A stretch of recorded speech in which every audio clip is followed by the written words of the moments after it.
Welcome back to Polar Warriors, where we are all about helping those who suffer from severe depression and bipolar disorder to live a better life.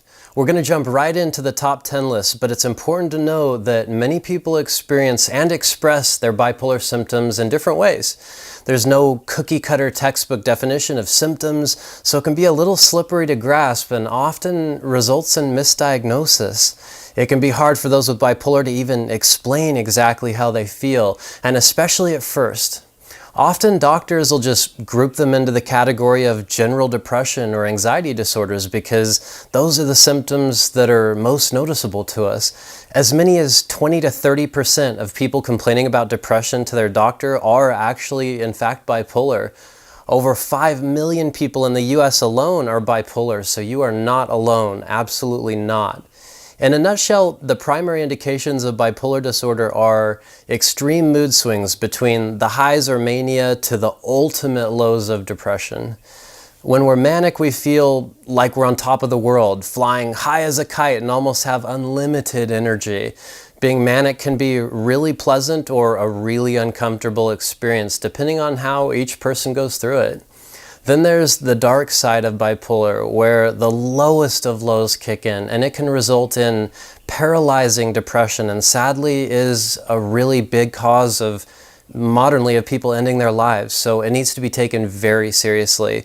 And then there's also mixed states, where you could have that unlimited energy but be depressed at the same time, and this could be a problem because many times we feel horrible and actually have the energy or motivation to do something about it, and that can lead to some very self-destructive behavior. So here's the top 10 list. We're going to include 10 warning signs that you might be manic and 10 that you might be experiencing bipolar depression. And if you bounce back and forth between these symptoms regularly, there's a good chance that you might be bipolar. So the first sign of bipolar mania would be feeling unusually happy or enthusiastic about everything, or almost chemically high for a long period of time. And this can get so intense that people around us might even think that we're on something or taking a stimulant. Number 2 would be not needing to sleep as much or experiencing all-out insomnia. It's almost like there's no off switch to your mind. Now, the third sign of bipolar mania could be just talking a lot faster or more than usual, sometimes to the point to where people take notice and say something, and this is often just the product of these racing thoughts or a racing mind. Now, number 4, so this would be not being able to sit still or feeling extremely restless, and this can result in impulsive behavior and hasty decision making or obsessing over things that we normally just wouldn't. Number 5 is becoming easily distracted. Wait a minute, what was I just talking about? Oh yeah, so anyways, it's almost like temporarily having ADD or ADHD. Now, the 6th one is a big one here, and this is a sense of overconfidence in our abilities, like we want to build a spaceship out of dryer lint or learn how to play the piano in just one day. Really common of people that are going through bipolar mania. Number 7 would be, and this is a tough one for us, this is engaging in really risky behavior like impulsive sex or hypersexuality at the time, going on big spending sprees, gambling with our life savings, or other destructive behavior without any regard of the consequences.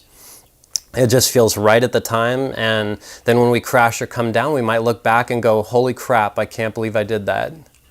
So now number 8 would be an increase in substance abuse, which often goes hand in hand with bipolar disorder. Examples would be excessive drinking when you usually only have one drink, or using drugs or pills that mimic the sensation of being manic. And this is why drugs and alcohol can be a huge problem in the bipolar community.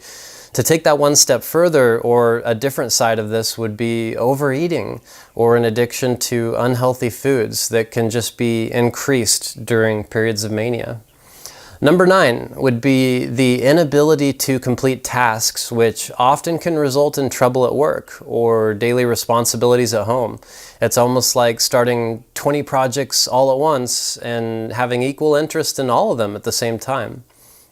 The 10th one, or the final sign of bipolar mania, and another dangerous side of mania, can be experiencing overaggression or extreme irritability.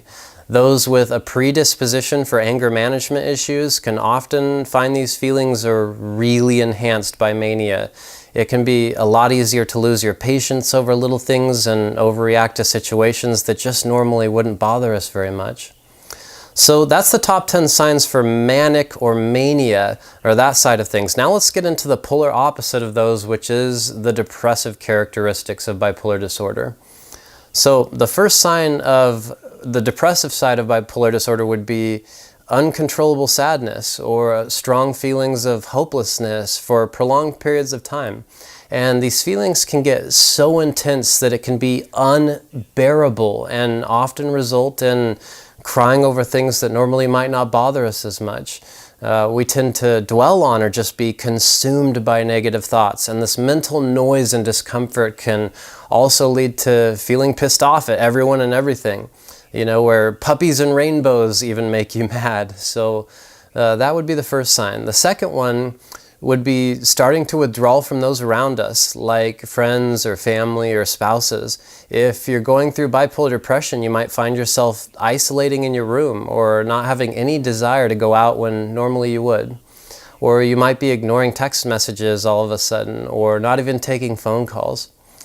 So the third sign of bipolar depression would be losing interest in activities or things that you usually enjoy. You might have started a new hobby recently that was everything to you, and then all of a sudden you don't want to have anything to do with it. You might not want to go to the gym or a weekly meeting that you usually enjoy, things like that might even be healthy for you.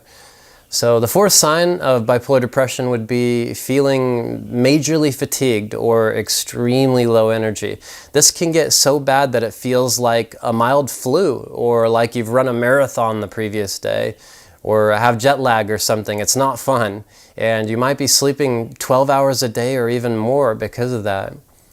Number 5, so this would be talking a lot slower or quieter than usual.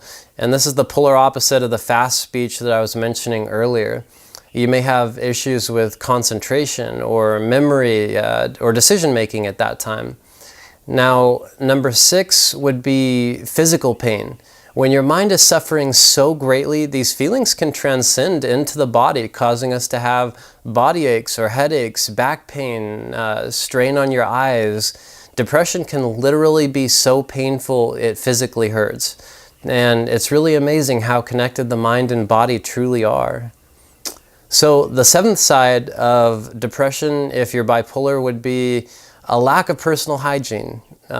Where just the act of taking a shower or shaving or brushing your teeth when you're really depressed can be seemingly as difficult as climbing a mountain at the time. Now for number 8, the 8th one would be feeling like you're never going to reach your goals, or like you're going to be stuck in this depressive hell, so to speak, forever, when just last week or last month you loved your job and felt great. Now millions of people deal with depression and eventually return to basically like a baseline state. And people that are bipolar, however, are going to go through extreme opposites like absolute euphoria, excitement, and almost that chemically induced high feeling and excited about everything. And then going from that to this absolute bottomless pit of desperation and despair.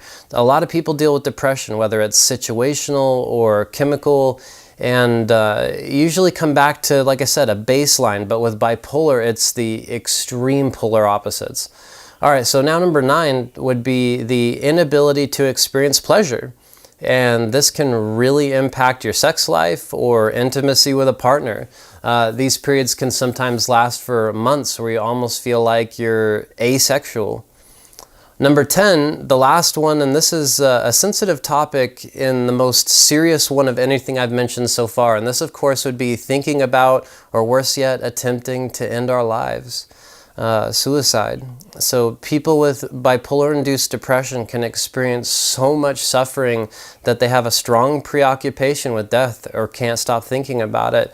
I've been there many times, and I know to drop what I'm doing and to get help. If you ever feel like your thoughts are heading in that direction, even heading in that direction, you absolutely must tell someone. And I know that can be really hard to do, but tell someone, like a partner, a spouse, family member, or a supportive friend, or even call the countless suicide hotlines out there if you don't want people around you to know that you have these feelings. These people are professionals and they're darn good at what they do. It's not, these people really understand, and they've helped me a lot when I just didn't want to burden or talk to a family member or friend and get them to worry about the feelings that I was having. Anyways, so there's a lot of things to consider, and as I mentioned, everyone's different. There's even different types of bipolar, like type 1, type 2, rapid cyclers, cyclothymia, and more. So if you're only experiencing a few of the things that are on these lists, and every once in a while, you might be one of the 350 million people in the world with a form of depression. Now, if these lists sound like a user manual for your life or someone that you love, then there's a strong possibility that it might be bipolar disorder. Now, I'm not here to diagnose anyone. I'm just pointing out groups of symptoms that many bipolar individuals like myself experience. So if you're worried about it, please talk to someone. And a doctor or medical professional would be preferable. You don't have to live like this. There are solutions out there. And the first step, and often the hardest one for people, is just to realize that you might be. And the hardest part after that is actually doing something about it. When you feel great or manic, who cares, right? I mean, and then when you're painfully crashing, it can be hard to even get out of bed. So I've really been there, and it took me a while to actually go say, you know what, I'm tired of living like this and I need help. So do yourself a huge favor and those around you that love you, and at least explore the possibility a little deeper if the things I said on this list resonate with you. Anyways, thank you so much for watching, and if you are bipolar or severely depressed, I've got many tools on this channel, and it's going to keep growing that might help you out. If this specific video was helpful, please show your support. Let me know what you think, or share it with someone you love. You're going to increase the chances of others getting help just by liking the video and helping it show up in searches. So thank you for hanging out here with me on Polar Warriors and watching the video. Take really good care of yourself, and hopefully we'll see you here for the next video.